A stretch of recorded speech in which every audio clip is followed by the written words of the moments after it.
Families இதான் வந்துட்டு final part. So கடைசி எங்கே வந்தீங்கன்னா நாங்கள் வந்துட்டு வேலூர் டேமுக்கு வந்தோம். அப்போ வெளியில் பாருங்களேன், நம்ம பழங்காலத்து பொருளெல்லாம் இருக்குது. ஆமாம், அதெல்லாம் செஞ்சு வச்சுருந்தாங்க. வராங்கல், ஆற்றக்கல், சாமி சிலைகள் நிறையா வச்சுருந்தாங்க. என்ட்ரன்ஸ்லேயே சூப்பராக இருந்துச்சு பார்க்குறதுக்கு. அப்புறம் நாங்கள் உள்ளே போயிட்டோம். இதான் டேமு பாருங்கள். டேமில் எவ்வளோ அழகாக தண்ணி இருக்குன்னு பார்க்குறதுக்கு சூப்பராக இருந்துச்சு. இந்த வியூலாம் பார்த்து என்ஜாய் பண்ணிவிட்டு அடுத்து ஹலோ கைஸ், அடுத்து நம்ம எங்கே வந்திருக்கோன்னு பார்த்தீங்கன்னா சன்னகேஸ்வரர் கோயிலுக்கு வந்திருக்கோம். வேலூரில் இருக்குது, சிக்மங்களூர் போகிற வழியில்.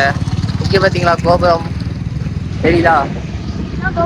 வாங்க நம்ம உள்ளே போயிட்டு எப்படி இருக்குன்னு பார்ப்போம்.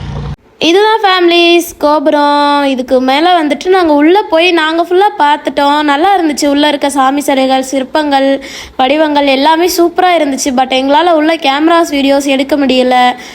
ஸோ அதனால் வணக்கத்தை போட்டு கும்பிட போட்டு இதோட சிக்மங்களூர் விலாக முடிச்சிட்டோம். வீடியோ பிடிச்சிருந்தா லைக் பண்ணி ஷேர் பண்ணி சப்ஸ்கிரைப் பண்ணுங்கள். அடுத்த விலாகுக்கு வெயிட் பண்ணுங்கள். பாய் பாய்.